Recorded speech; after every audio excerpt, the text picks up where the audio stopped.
Welcome to SOCRadar's AI-powered podcast, Supercharging Pentesting with Cyber Threat Intelligence.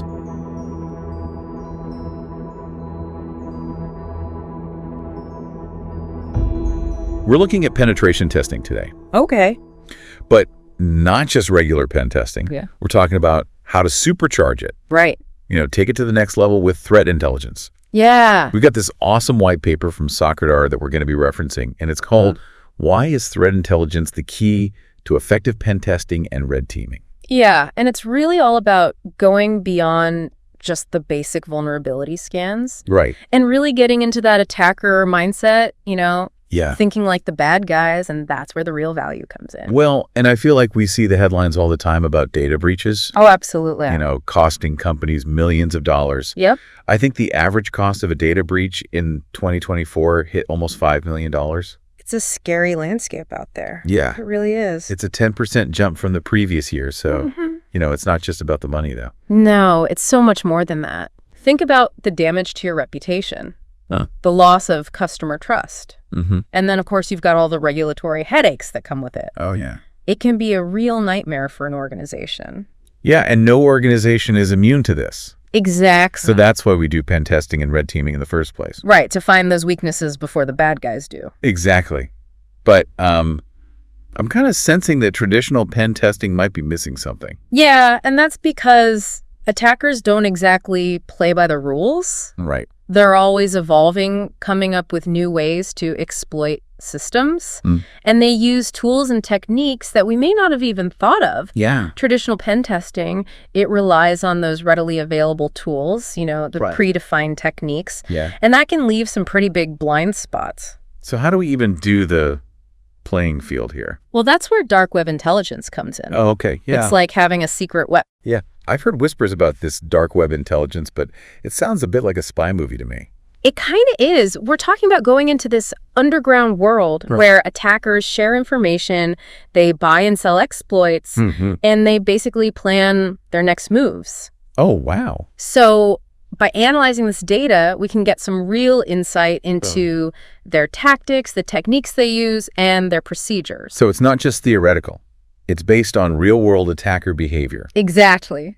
Can you give me an example of how this actually works? Okay, so imagine you find a penetration testing report. Okay. And this report is from a really well-known cloud security firm. But it's just sitting there, publicly accessible on a malware analysis platform. Oh, the irony. Right. A document meant to highlight vulnerabilities becomes a vulnerability itself. Wow. So how does a pen testing report even end up in a place like that? Sometimes teams are just looking for quick malware analysis. Right. So they'll upload files to these platforms, not realizing that, what could happen. Oh, wow. It's a good reminder that everyone makes mistakes. Yeah, for sure. Even security professionals. So how can we actually use these public sources to improve our security? By analyzing this data, Right. we can really get a grasp on how attackers might exploit these types of documents. Yeah. Then we can use that knowledge Just to right. create these really realistic pen testing scenarios. Oh, okay. We're simulating how a real-world attacker would use this information to breach a system. So we're using their own playbook against them, basically. Exactly. That's pretty cool. So speaking of playbooks, let's dive into Stealer logs and combo lists. Ah, yes. Stealer logs combo list. This is where it gets interesting. Okay. Think of these as treasure troves full of all that juicy data that attackers just drool over. Okay, now it got my attention. Credentials, system configurations, user habits, you name it, it's probably in there. Okay, this sounds like we're going underground. You could say that. You find these on dark web marketplaces a lot of the time. Okay. And they can be a goldmine for pen testers. So I'm imagining if I find an email address like josh@examplecompany.com Right. with the password, let's just say 123 example Josh, Oh, yeah. and a combo list, that's not good. Not good at all. That's a sign of some pretty weak password practices. It tells you a lot about an organization's security or lack thereof. Yeah. It gives you insights into their password policies. Oh, okay. Potentially some vulnerabilities in their Active Directory, maybe even some risky employee behavior. So it's real-world data that attackers can use to craft those attacks. Well, absolutely. And that brings us to targeted word lists. Exactly. By analyzing stealer logs and combo lists, Okay. we can create custom word lists tailored for a specific organization. Oh, that's interesting. We can take those credentials, the patterns that we find, Yeah. and use those to test how strong their passwords are Yeah. and how well their authentication systems actually hold up. It's like having a master key that can unlock anything. It's a powerful tool, and you can take it even further. Okay. You can use tools like LinkedIn and Hunter.io Right. to gather more employee names and email patterns Oh, wow. and make those word lists even more precise. So you're refining your target. Exactly. And I bet you could even automate this, right? You bet.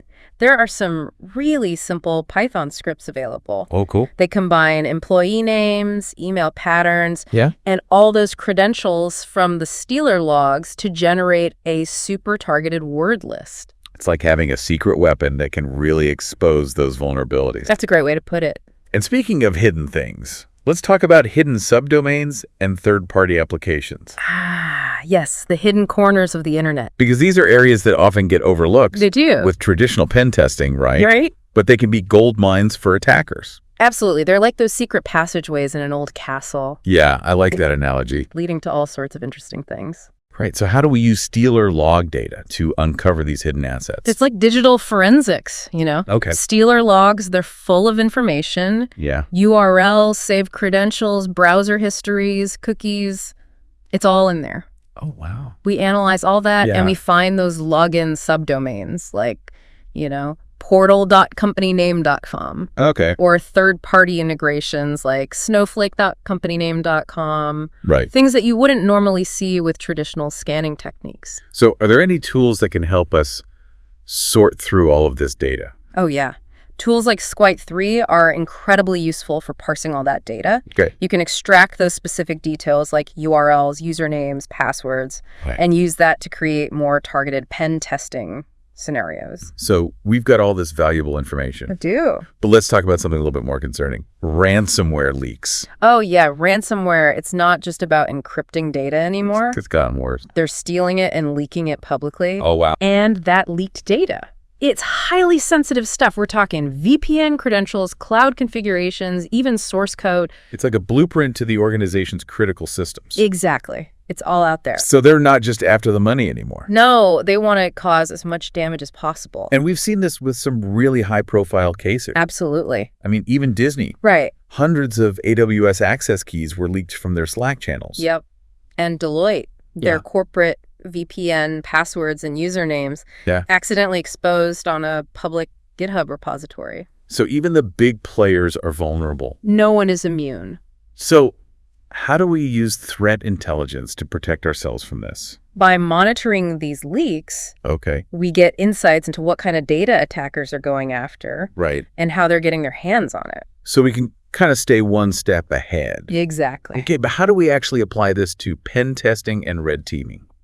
We can use that information to create scenarios that mimic those real-world attacks. Oh, okay. Like if we know that a certain ransomware group is targeting a particular type of VPN configuration, Right. well, we can test our own VPN infrastructure, Okay. see if it's vulnerable. So we're stressing those systems. We are. And I'm guessing this brings us back to APIs and third-party integration. It does. Because those are becoming increasingly popular targets, right? Big time. And I remember that Emerald Whale operation. Oh, yeah. Attackers exploited misconfigured APIs Mm-hmm. and got access to over 15,000 cloud service credentials. Huge attack. So how does dark web intelligence help us secure those APIs? Well, we can't scan the entire dark web for every API, but we Right. can use threat intelligence to identify common vulnerabilities in those APIs and those third-party integrations. Okay. So we focus our pen testing efforts on the areas most likely to be exploited. Okay, so we're looking for those unknown unknowns. We are. It's a constant game of cat and mouse. But with threat intelligence, we have a much better chance of staying ahead. It's about being proactive, right? Absolutely. Okay, let's talk about how dark web intelligence can supercharge phishing simulations. Ah, yes, phishing. Because it's not as simple as sending out an email with a suspicious link anymore, is it? Not at all. Attackers are getting so much more sophisticated. They are. So how do we keep up? Dark web intelligence. We use that to create highly targeted, personalized phishing campaigns that are incredibly realistic. Stealer logs and combo lists give us more than just email addresses and passwords. We can find file paths, document names, internal workflows, all those little details that make phishing emails so convincing. So imagine you're working on a confidential project. You get an email that mentions the project by name. And even mentions specific files you've been working on. Yeah, that's scary. It'd be hard not to click on that link. It would. And that's exactly what attackers are doing. They're using these details to gain trust. To create that sense of urgency. And with dark web intelligence, we can do the same thing in our phishing simulations. We can. We create these realistic scenarios that make people think twice. So we're not just testing employees. No. We're testing the entire organization's processes. That's right. We're looking for vulnerabilities. Okay, I think we need to pause here for a moment. Sure. We've covered a lot of ground, so let's let our listeners digest all of this. Sounds good. We'll be right back with more insights into how dark web intelligence is transforming pen testing and red teaming. Looking forward to it. Welcome back, everyone. So before the break, we were really getting into how those threat actors are upping their game.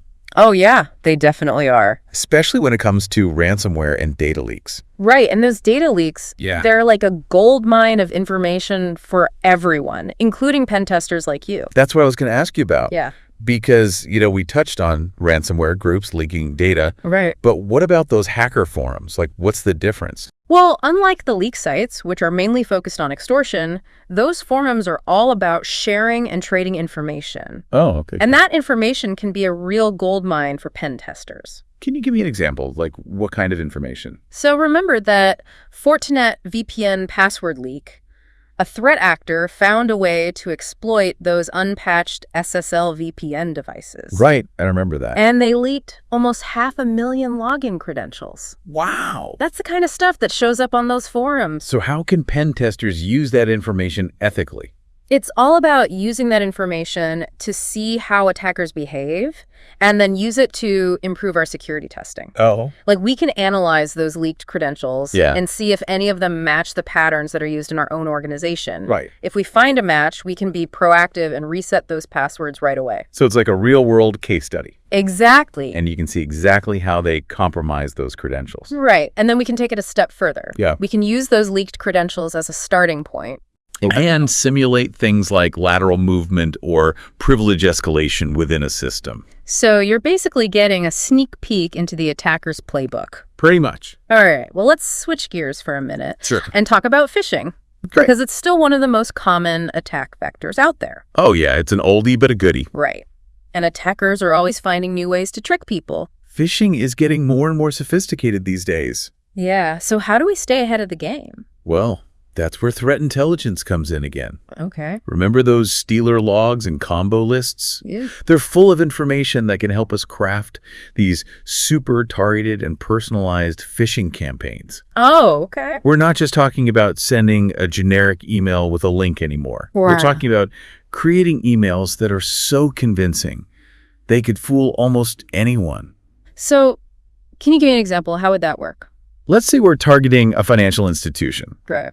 We could use those stealer logs. To gather information about their customers. Like what? Names, account numbers, even recent transactions. All right. Then we could craft an email that looks like it's from the bank. Right. Maybe notifying them of a suspicious transaction. Okay. And of course, we'd include a link to a fake website. Right. That looks just like the bank's login page. Oh, man, that's scary. Right. I mean, I could totally see myself falling for something like that. That's exactly the point. Yeah. We need to make these phishing simulations as realistic as possible. Yeah, so it's not just about testing those technical controls. No, it's also about the human element. Right. We need to see how employees react to these attacks. Yeah. How do they report them? How quickly can the security team respond? It's a whole different approach to security testing. It is. All right, well, before we wrap up, I want to touch on one more thing. Okay.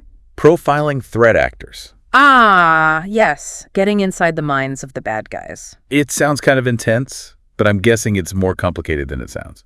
It is. It's about going beyond just knowing that someone is targeting us.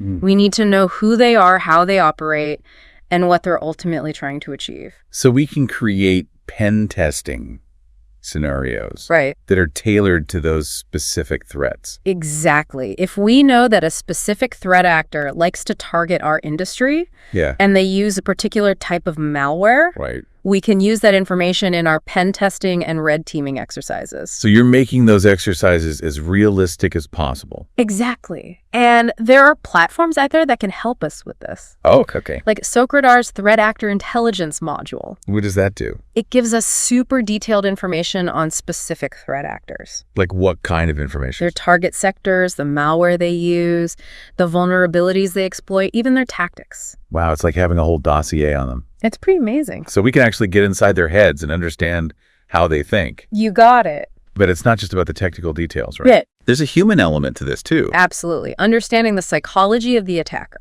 Right. Like what motivates them. Right. What are their goals? Okay, this is all super interesting, but I think we need to take another break. Sounds good. We've got a lot to digest here. We'll be back with our final thoughts on how to put all of this into practice. Welcome back to the show, everyone. We've covered so much ground in this deep dive into threat intelligence and how it impacts pen testing. It's been a wild ride, hasn't it? Yeah. We went from exploring the dark web to getting into the heads of threat actors. Yeah. We've really seen how threat intelligence can completely change the game for security professionals. It really has. I mean, we've been talking about everything from stealer logs and combo lists to ransomware leaks and hacker forums. Yeah, it's a whole new world of information out there. It is. And we can use all of this to make our pen tests so much more effective. Exactly. It's not just about the technical stuff either. It's about understanding how these attackers think, what motivates them, what their goals are. It's like putting ourselves in their shoes. So we've got all this amazing intel now, but what do we do with it? How do we actually put this knowledge to work? Well, we need to start thinking about penetration testing differently. Okay, how so? It's not just about finding vulnerabilities anymore. It's about simulating real-world attacks. Oh. Using the same tactics and techniques as the bad guys. It's like we're playing chess with real-world consequences. Exactly. And we have to be prepared to make the first move. We have to be proactive and think ahead, anticipating what those attackers might do next and be ready for it. So how do we do that? Where do we even begin? Start by asking yourself this. If I were an attacker, how would I target this organization? Look at your systems from their perspective. What are the most valuable assets? What are the weakest points? Then use all that threat intelligence we talked about to validate your assumptions. Are there any known vulnerabilities that could be exploited? Are there any signs that you've already been targeted? It's like we're piecing together a puzzle. It is. Using all of this information to get a complete picture of the threats we face. Exactly. And once you have that picture, you can start building a much stronger security posture. You can prioritize your efforts, strengthen your defenses, and develop much better incident response plans. This whole deep dive has been so eye-opening for me. Good. I'm glad to hear that. I'm already thinking about how I can apply this to my own work. That's great. Just remember, threat intelligence is a powerful tool. Yeah. But it only works if you know how to use it. Right. Be curious, be analytical, and think outside the box. And don't be afraid to experiment. Challenge those old ways of doing things. Absolutely. This threat landscape is constantly changing, so we have to be constantly learning and adapting.